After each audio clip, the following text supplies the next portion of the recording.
Hello and welcome back to Kerbal Space Program. Before I get started today, two things. One, there is a music thing in the description, which I'm going to remember to put in there totally. It's from this channel called No Copyright Sounds, which I've started using for music on live streams because they allow you to use music and it's awesome. And the second thing, I have no idea how this video is going to go. I don't know exactly what I'm doing. I'm trying something new where I just take some planes from one person and then I go, and then if I still think I need to make the episode longer, I'll go and download some more and put them in the save and do the thing. So here goes. These are all by a guy going by the name of Jjccool123.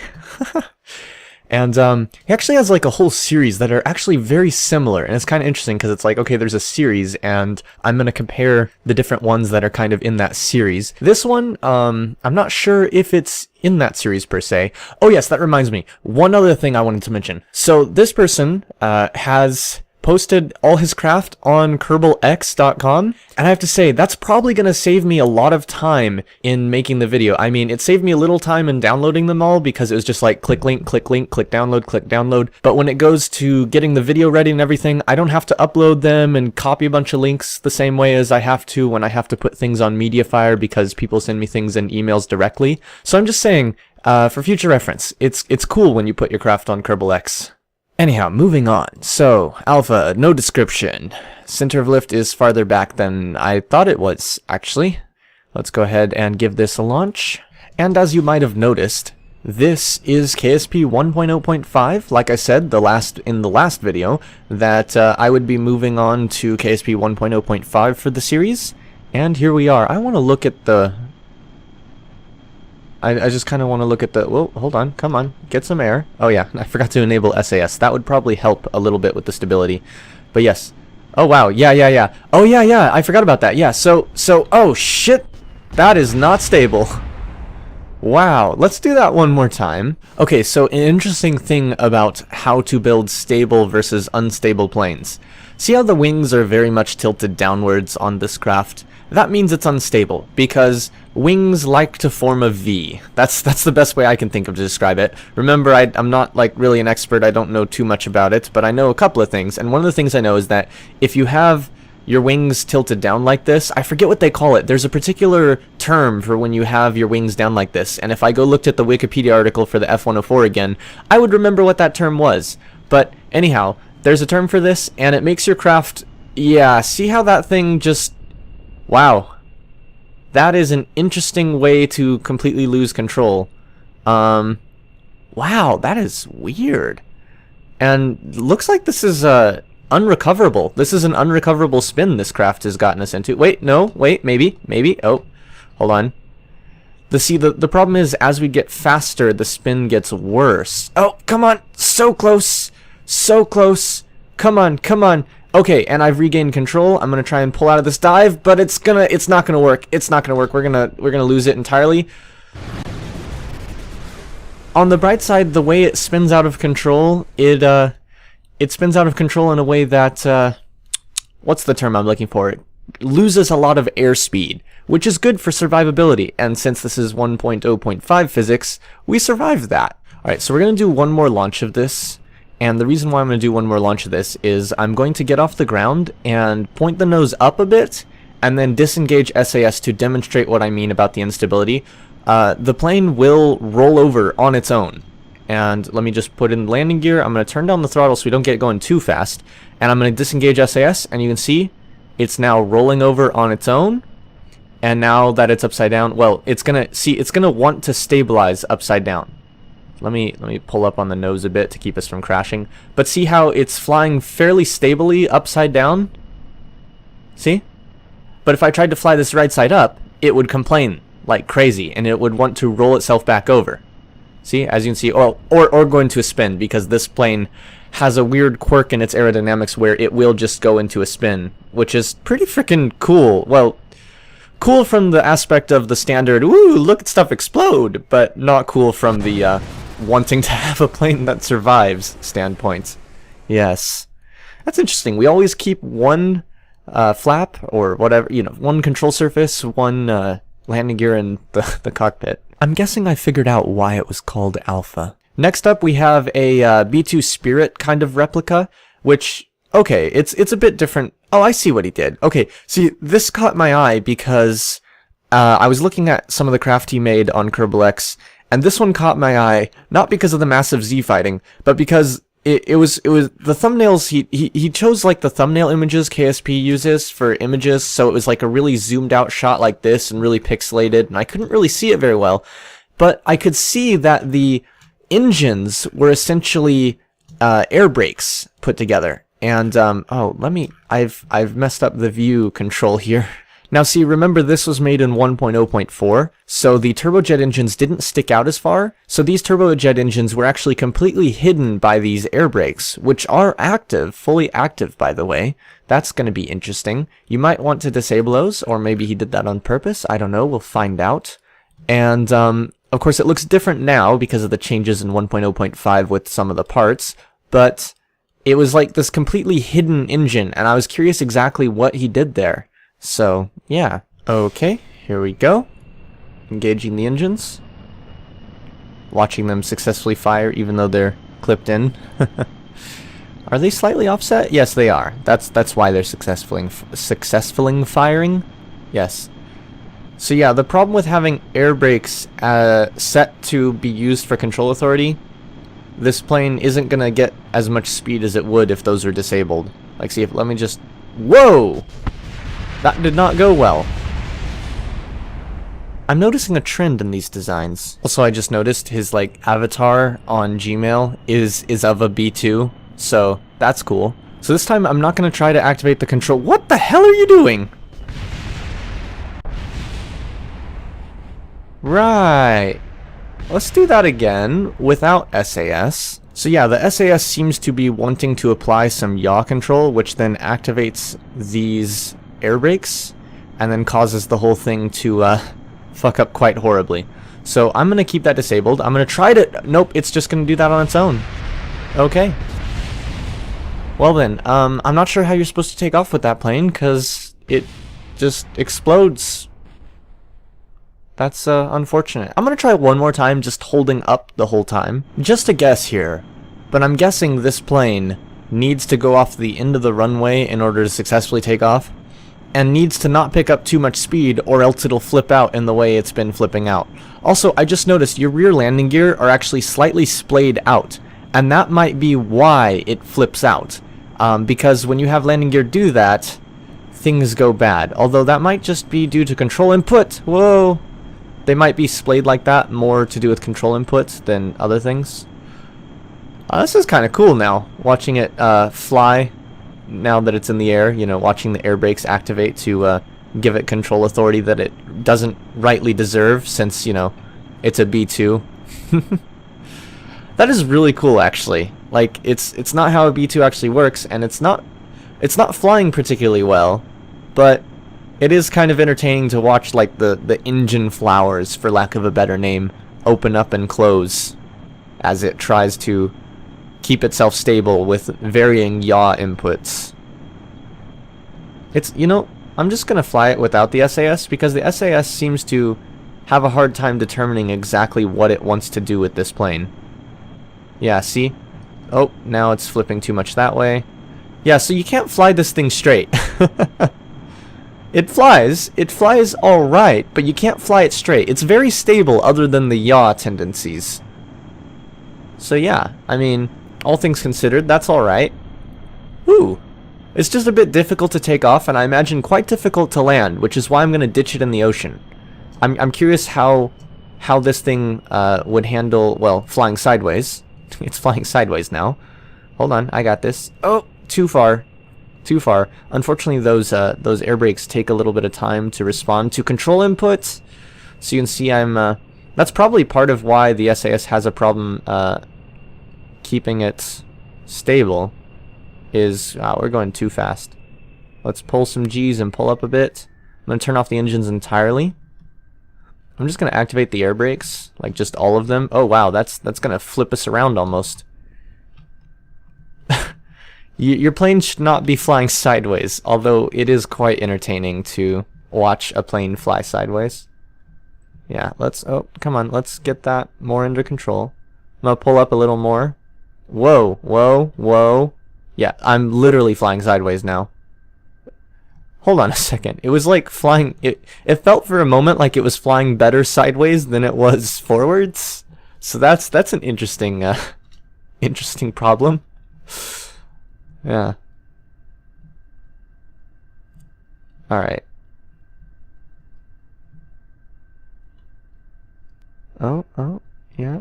Okay, just a little more. Oh, we're actually past that point now. Okay. And we're still above the water. Falling quite quickly, though. 50, 40, 30, 20. Oop, going up a bit. 10. Nope, still 20. Pulling up too much, that's why. Let's just go ahead and activate all the brakes. And 10, going up again. Wow, this thing's flying quite well low now that we're at these really low speeds. 9, 8, 6, 5, 4, 3, and we've touched and... touchdown. Did we lose anything? No! Cool. So next up we have the Longwing Mark II. I believe I didn't see a Longwing Mark I, or maybe I missed it.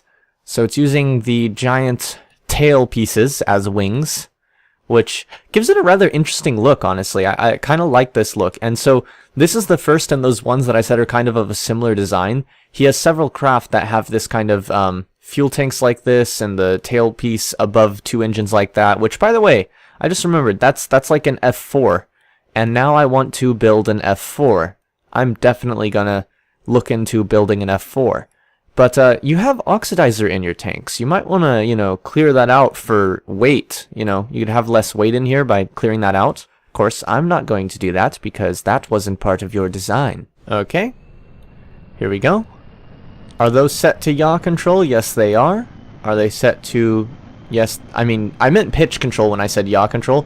They're also set to yaw control, and yeah, I saw that happening before it happened, but I tried to save it. Once again, I'm noticing a pattern in these designs. This time I'll try flying without SAS and see if we get a better performance or not. And oh, it's spinning on its own. Okay, this time I'm trying the holding down, pulling up for the entire trying to take off and seeing if we can successfully take off. Also, you know what? I just noticed part of the problem with this one. Okay, look at your rear landing gear. That don't exist anymore. Also, I just noticed that he said in the email to me that he doesn't know where the Mark I of this craft went, so that would explain why there's no Mark I. Okay, so look at your rear wheels. Notice something wrong about the angle that they're pointing at compared to the angle we're going to be trying to go forward? That's probably causing some of your problems. You have massive side slip on the wheels, and KSP wheels, well, actually I think all wheels don't like that kind of thing, but KSP wheels in particular don't like that kind of thing because the stock landing gear kind of suck. And so this thing just is not taking off properly because the wheels are like, and then it explodes. I might be able to take off if I can get this to the end of the runway without exploding. Let's just get a little bit of speed up and then cut the engines. And I'm going to try and drop it off of the end of the runway to take off. Nope, turn off the engines. Don't go faster than this. It's vibrating violently already. See, that vibration is being caused by those wheels side slipping, and now it's turning on its own. Let's see if we can... Nope, never mind. I was going to try and get in the air. Now I'm drifting in a plane. Surprisingly stable at, like, yawing quite badly on the ground. I wouldn't expect a plane to be able to handle this kind of turning on the ground. This is a better car than a plane, which I don't think is a good thing to say. Like, I don't think you should be aiming for a plane that works better on the ground than it does in the air. If it can get in the air. I assume it can get in the air. Have you tested these? Did you build like a ramp and launch it off of a ramp? Yeah, that's unfortunate. Let's move on to the next design. This is the McStubster. It's got a stubby wings. Well, they're pretty big, but they're kind of stubby in that sort of... I don't know how to words what I was trying to say there, but they're not high speed wing? No, that's not the right thing to say either, because there's, like, the F-104, it goes really fucking fast, and its wings have a very similar shape. I don't know what I'm trying to say here, but let's give it a launch. Wait, no, you have to always look at these. Yes, very similar to the last one. Yep, as I thought, the front landing gear is very much lower down on this one than the rear landing gear, which, will make takeoff a little bit interesting, makes landing easier, and yeah, because we have these big ass control surfaces, big S control surfaces, the whatchamacallits, the takeoffs are quite, ooh, oh, I was afraid I'd do that. Yep, that's what happens when you pull up too fast going at too fast. Brain, you're dumb. Sorry, I can't English sometimes. But yeah, that's what happens when you have a craft pull up too hard, too many G's, the airframe falls apart. Where was I? Yes, it has big S control surfaces, so it has more control capability, EVA, and die. Yeah. So yeah, once we get in the air in this thing, assuming I don't go too fast again, like I did that time, this thing should have pretty good control capabilities. Let's just set the throttle to 1/3 because this thing goes quite fast. See, it can turn quite fast because of those giant control surfaces. And we can do a little loop-de-loop. And I'm slightly worried about hitting the ground, but not too worried. Yeah, we're going to be fine. Flying at a pretty high angle of attack. Of course, we're going pretty slow. I'm going to go ahead and throttle it up a bit more. And fly sideways a bit of side slippage.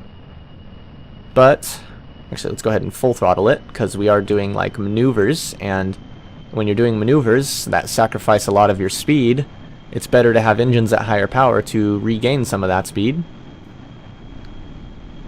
So yeah, this is a nifty little thing.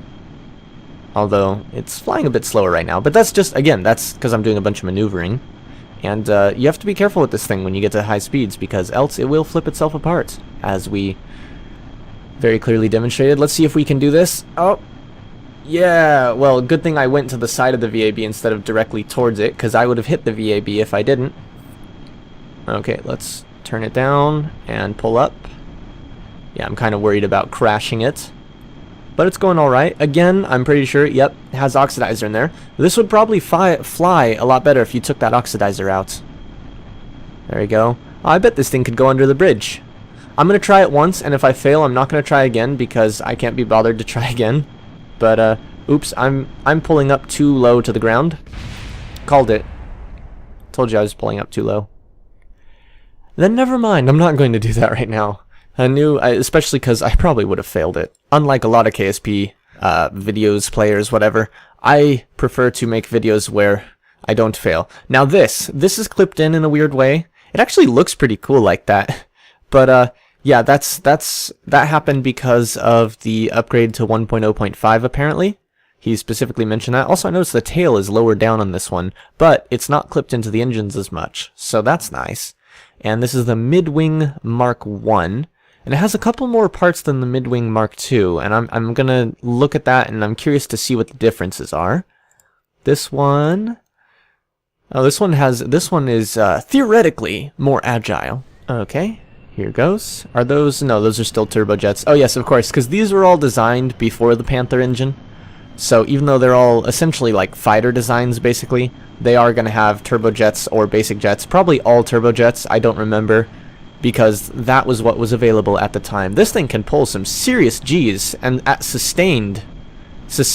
pretty sustained speeds. It's definitely higher than the other one, pretty sustained G's, which means we're pulling up with quite a bit of force.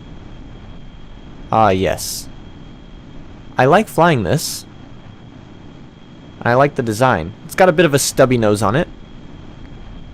I like the tail. I like the nose too. Not as much as the tail, but I really like the tail on this one. That's what she said? No, I don't know. Shit furries say. Haha, get it? Tails, you know? Okay, maybe you don't. I don't know. Whatever. And pull up. Yeah. Yeah, this one's a dream to fly. little bit, you have to be a bit careful on takeoff to avoid striking the tail, but once you're in the air, this thing flies really nice.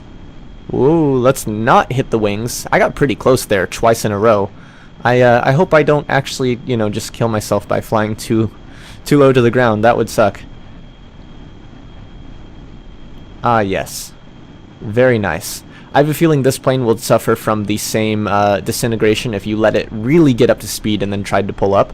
Of course, most planes would, and in real life, if you tried to do that, yeah, the same thing would happen. We don't have materials strong enough.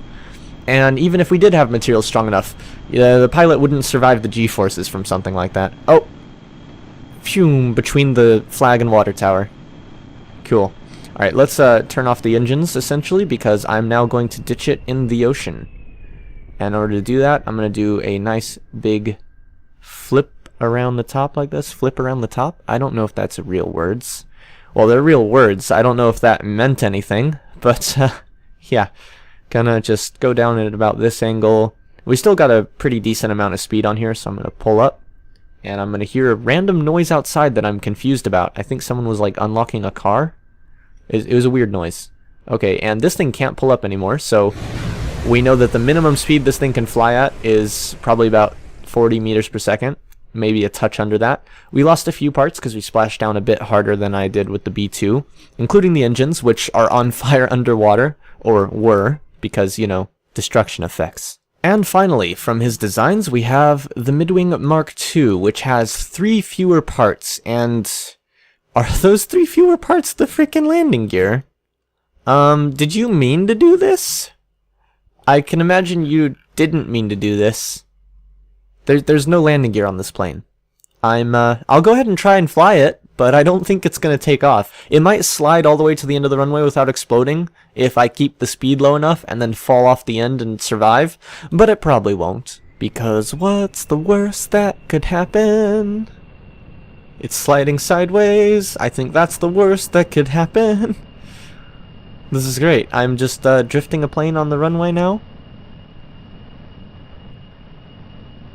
Oh dear. Now we're gonna slide off the end here, or just hit one of those things and explode.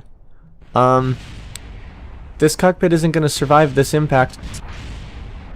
And neither did you.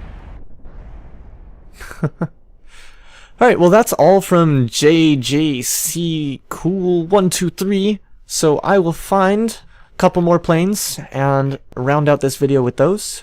And by a few more planes, I mean precisely one more plane. This is a MiG-21 replica. This was actually made in 1.0.5, so it is designed to use these new parts. Oh, that's the engine nacelle. Oh, is that where do you have an intake hidden in there? Is that, I forget, is the engine nacelle just a structural piece, or is there actually an intake? Well, it's got, like, it looks like an intake on the front, but no, I don't see, I gotta get more familiar with some of these parts. But yes, here we have a MiG-21, and a MiG-21 is a supersonic jet fighter aircraft. Oh yes, the Fishbed, NATO reporting name Fishbed, and it was designed by Mikoyan-Gurevich. I sort of said that right, hopefully. This craft was created by Darius Duesentrieb. I'm sorry. I'm just gonna say that. Duesentrieb. Duesentrieb?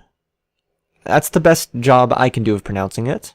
Apologies for that. I like the wing on this. I like the way you did the wings. I don't like how the landing gear clips through the top here, unfortunately. I think that could actually be pretty easily fixed by just moving the landing gear very slightly down. Also, your landing gear are slightly inwards, it looks like. I can't quite tell if that's it looks like it's 1 degree too far tilted, like it should be out a bit more, but I'm not 100% sure there. And these are the adjustable landing gear, so yeah, this isn't quite stock, but these landing gear are much better than the stock landing gear. I like how you used one of the bigger ones, but made it smaller here for the 2 wheels, and then used 1 wheel on each wing. I very much like that kind of aesthetic. I think it looks very nice.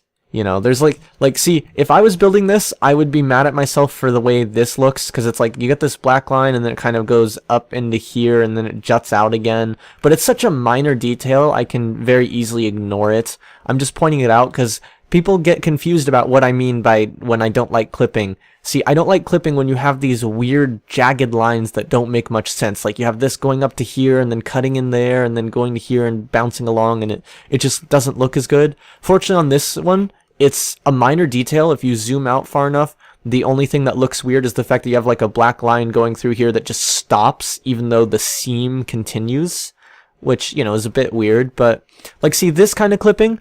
This looks nice. This looks like a smooth line going through here.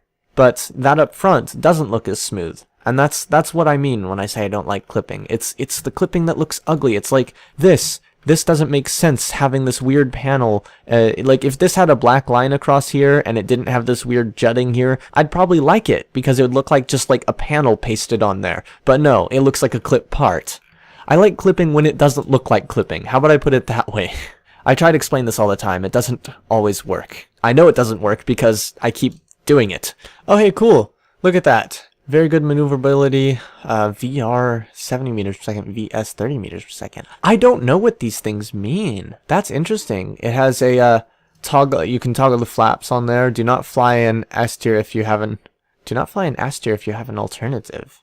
S tier. Now I have to look up what that means. And do not stall at a low altitude. I'm going to stall it. Yeah, I looked that up and I couldn't find any info on it. Interesting. Early versions are considered second-generation jet fighters, while later versions are considered third-generation jet fighters. That makes sense. Approximately 60 countries over 4 continents have flown the MiG-21, and it still serves many nations half a century after its maiden flight. Ooh, and it takes off quite nicely and flies quite nicely. Let's pull up a little bit. Let's turn off the SAS. Yeah, the nose dips ever so slightly. That could be fixed with trim, of course, if I bothered to set trim. But I never set trim because I just use SAS, and because the stock controls for setting trim are kind of annoying. But yeah, this plane can get going somewhere fast. I like the view from the cockpit too. Like, see, this looks really nice from the cockpit. I know I was complaining about the external look right here where it clips a little, but from the cockpit it looks really nice. There's that weird thing where the atmospheric effects are dependent on the camera. It's so weird. Anyhow, we're going quite fast with this thing. Of course, it is designed to go quite fast, so you really shouldn't be surprised. I'm just going to let it fly a little bit while I read that it is, what was it? The previous longest production run of a combat aircraft, now exceeded by both the F-15 and the F-16. Okay.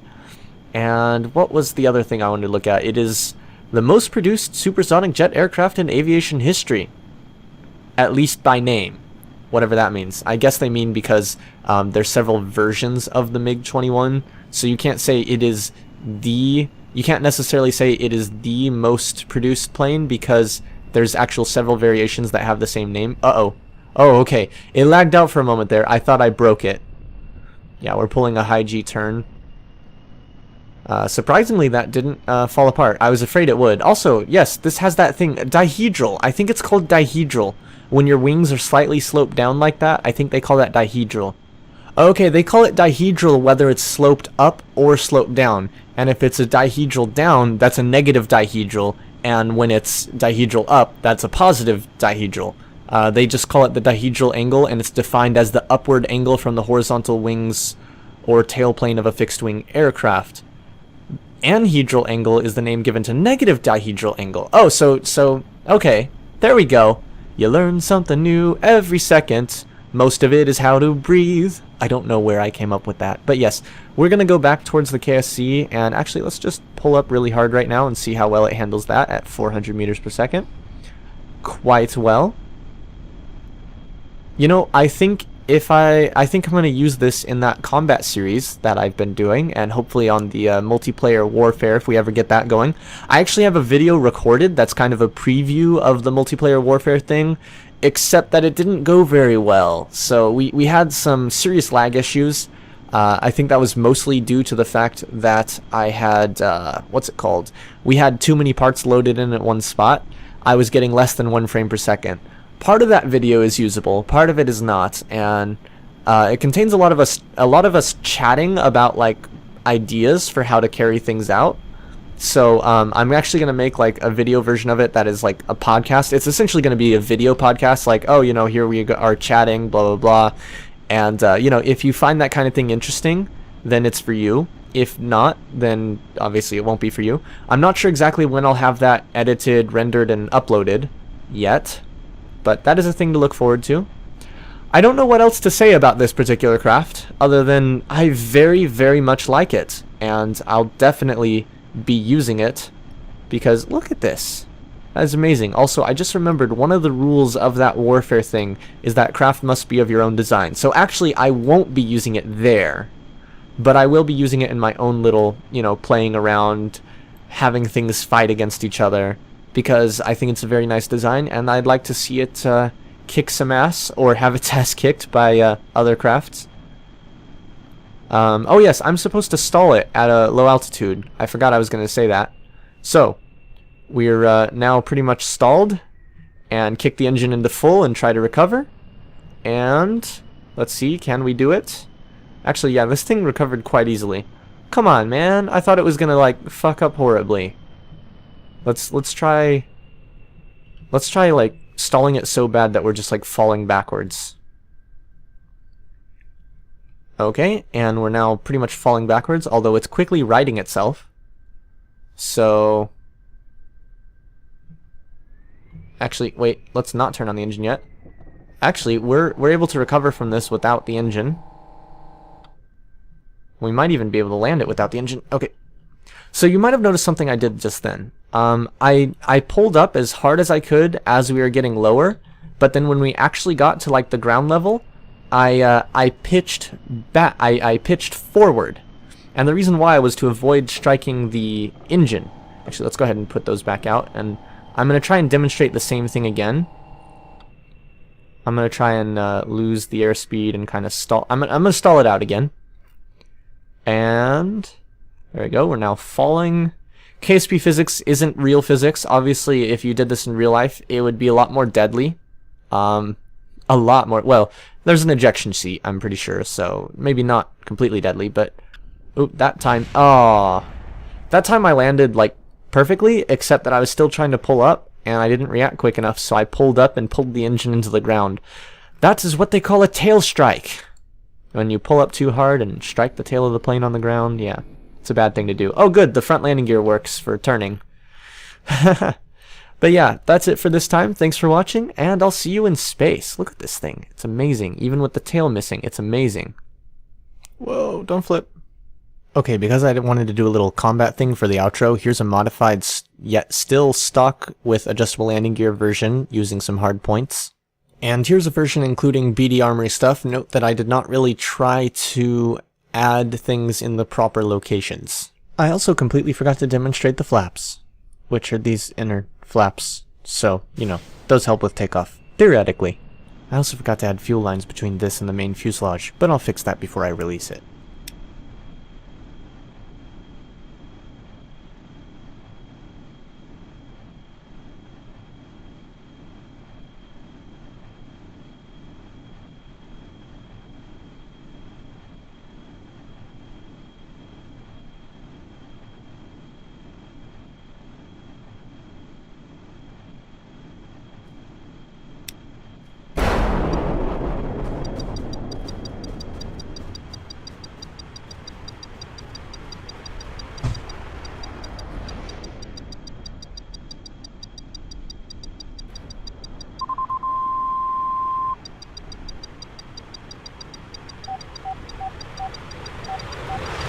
Oh, I was hitting 1 instead of 4.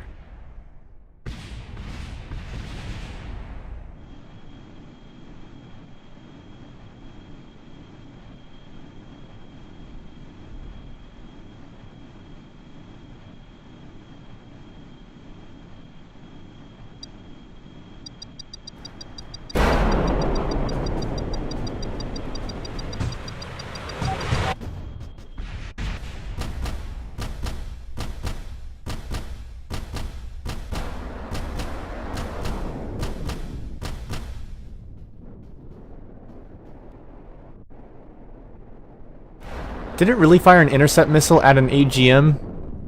It's firing intercept missiles at an AGM. It's firing a missile at a missile. Fucking brilliant. Oh. Yep, that went well.